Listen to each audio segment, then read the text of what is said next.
بسم اللہ الرحمن الرحیم۔ السلام علیکم ورحمۃ اللہ۔ آج کا لیکچر اس بارے میں ہے کہ کیا ہم روز قیامت اپنے رب کو دیکھیں گے یا دیکھ سکیں گے۔ پھر عیسائیوں، یہودیوں اور مسلمانوں کے ساتھ جو سوال و جواب ہے اجتماعی طور پر، اس کا کیا پس منظر ہے، اس بارے میں یہ لیکچر ہوگا۔ اس سلسلے میں جو حدیث ہم کوٹ کر رہے ہیں وہ حضرت ابو سعید خدری رضی اللہ تعالیٰ عنہ سے روایت ہے کہ ہم نے سوال کیا کہ اے اللہ کے رسول صلی اللہ علیہ وسلم، کیا ہم اپنے رب کو قیامت کے دن دیکھیں گے؟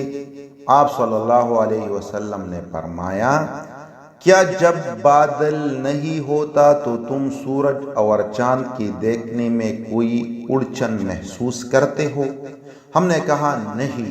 آپ صلی اللہ علیہ وسلم نے فرمایا، اسی طرح سے تم اس دن اپنے رب کو دیکھنے میں کوئی اڑچن محسوس نہیں کرو گے۔ پھر آپ صلی اللہ علیہ وسلم نے فرمایا، ایک پکارنے والا پکارے گا کہ ہر قوم جس کی عبادت کرتی تھی اس کے پاس جائے، چنانچہ اہل صلیب اپنی صلیب کے ساتھ جائیں گے اور بت پرست اپنے بتوں کے ساتھ جائیں گے اور ہر معبود والے اپنے معبود کے ساتھ جائیں گے، یہاں تک کہ صرف وہ بچیں گے جو اللہ کی عبادت کرتے تھے، جس میں نیک بھی ہوں گے اور بری بھی، اور اہل کتاب میں سے جو باقی بچے ہیں وہ بھی۔ پھر جہنم کو لایا جائے گا اور وہ ایسی ہی پیش کی جائے گی جیسے کہ سراب ہو۔ اب سراب کیا چیز ہے؟ تو سراب وہ ریگستانی ریت ہے جو دوپہر کے وقت دھوپ کی تیزی کی وجہ سے پانی جیسا نظر آتا ہے۔ پھر یہودیوں سے کہا جائے گا کہ تم کس کی عبادت کرتے تھے؟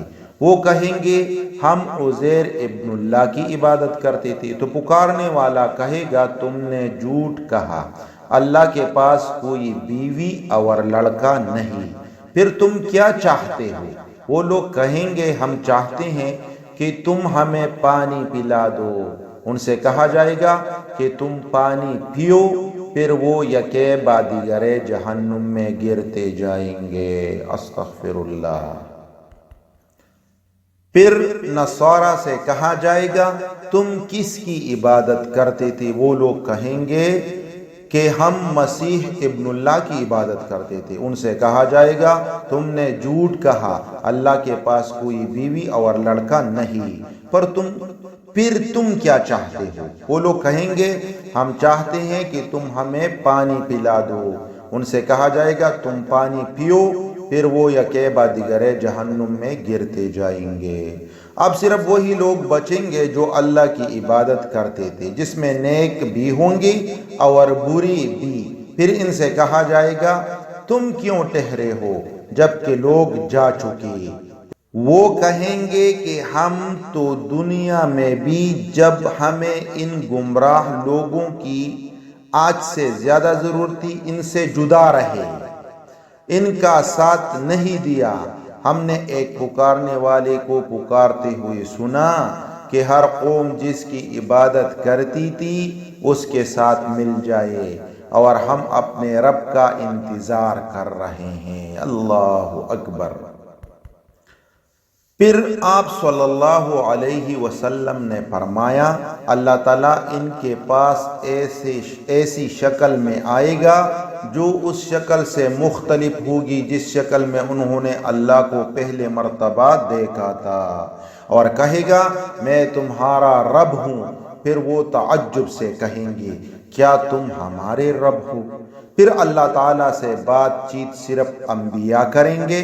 پھر اللہ تعالیٰ فرمائے گا کہ کیا تمہارے درمیان اور اللہ کے درمیان کوئی نشانی ہے جس کو تم پہچانتے ہو؟ وہ لوگ کہیں گے پنڈلی۔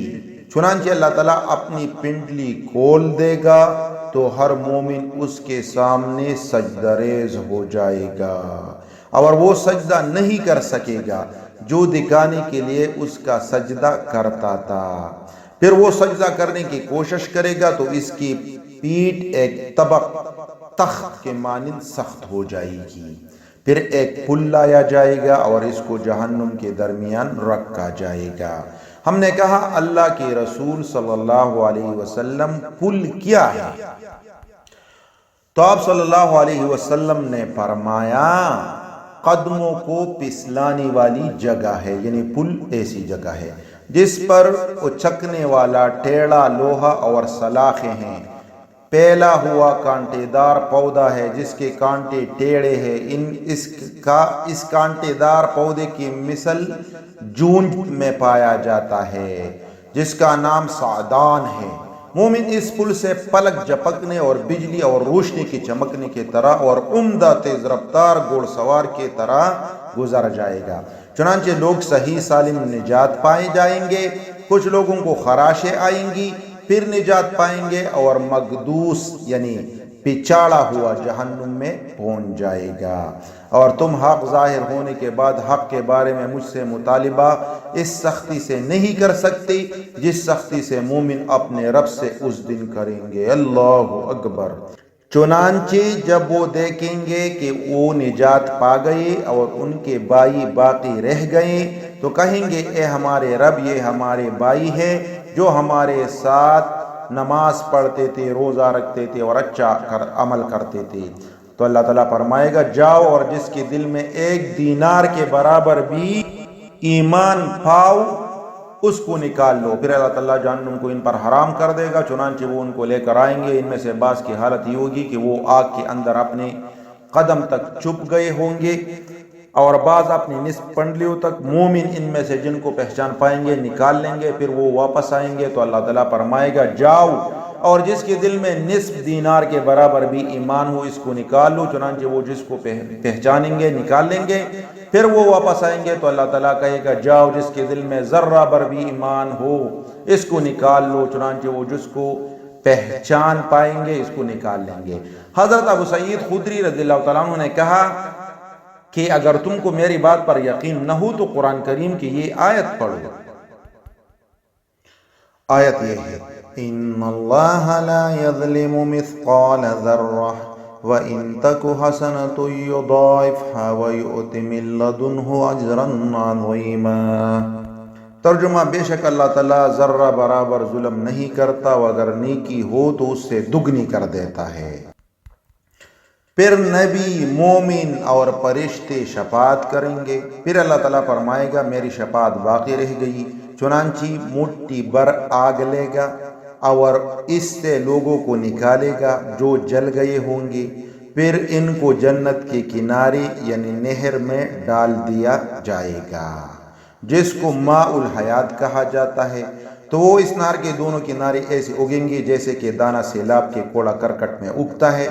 تم نے اس کو دیکھا ہوگا کہ بعض اس میں سے چٹان کی جانب ہوتا ہے اور بعض درخت کی جانب، تو جو سورج کی جانب ہوتا ہے تو وہ ہرا ہو جاتا ہے اور جو سائے کی جانب بڑھتا ہے وہ سفید ہو جاتا ہے۔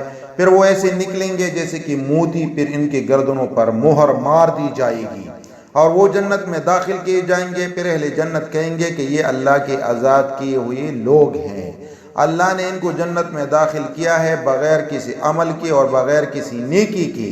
تو ان سے کہا جائے گا تمہارے لیے وہ چیز ہے جو تم نے دیکھا اور اسی کی مثل اور ہے۔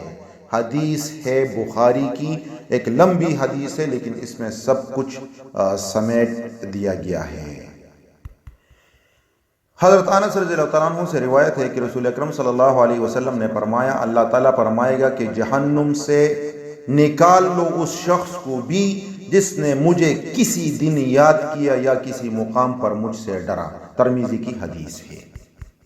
ایک اور حدیث حضرت ابو موسیٰ اشعری رضی اللہ تعالیٰ عنہ سے روایت ہے کہ رسول اکرم صلی اللہ علیہ وسلم نے فرمایا جب اہل دوزخ میں اکٹھا ہوں گے اور ان کے ساتھ کچھ اہل قبلہ بھی ہوں گے جس کو اللہ چاہے گا، مطلب جو لوگ مسلمانوں میں سے، کفار کہیں گے کیا تم مسلمان نہیں تھے؟ وہ لوگ کہیں گے بے شک۔ پھر کفار کہیں گے کیا تم کو تمہارے اسلام نے کوئی فائدہ نہیں پہنچایا تو تم ہمارے ساتھ جہنم میں ہو؟ پھر وہ مسلمان کہیں گے ہم گنہگار تھے اور ان گناہوں کی وجہ سے اللہ تعالیٰ نے ہمارا مواخذہ کیا. اللہ تعالیٰ ان کی بات سنے گا تو حکم دے گا کہ اہل قبلہ نکال دیے جائیں، یعنی جو گنہگار مسلمان ہیں.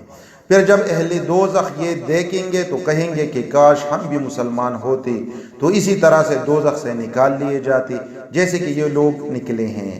حضرت ابو موسیٰ اشعری رضی اللہ تعالیٰ عنہ کہتے ہیں کہ رسول اللہ صلی اللہ علیہ وسلم نے یہ آیت کریمہ تلاوت کی. الف لام را تلک آیات الكتاب وقرآن مبین ربما یود الذین کفروا لو كانوا مسلمین.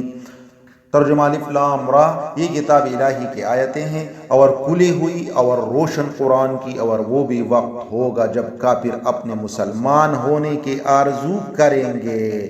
یہاں پہ یہ میچنگ کر رہے ہیں حدیث اور یہ آیتیں ہیں. ایک اور حدیث اور لاسٹ حدیث یہاں پہ کوٹ کرتا ہوں. حضرت انس رضی اللہ تعالیٰ عنہ سے روایت ہے کہ نبی کریم صلی اللہ علیہ وسلم نے فرمایا 4 آدمی جہنم سے نکال کر اور اللہ کے سامنے پیش کیے جائیں گے، یعنی 4 آدمی. اللہ ان میں سے ایک کی طرف متوجہ ہوگا اور تو وہ کہے گا، وہ آدمی رب سے کہے گا کہ اے رب، تجھ سے میں امید کرتا ہوں کہ جب تو نے مجھے اس سے نکال دیا ہے تو اس میں دوبارہ داخل نہیں کرے گا. چنانچہ اللہ تعالیٰ اس کو جہنم سے نجات دے گا. سبحان اللہ. مسلم کی حدیث ہے. یہاں تک بس ہے. اگلے سیشن میں انشاءاللہ پھر ملیں گے. جزاکم اللہ خیر.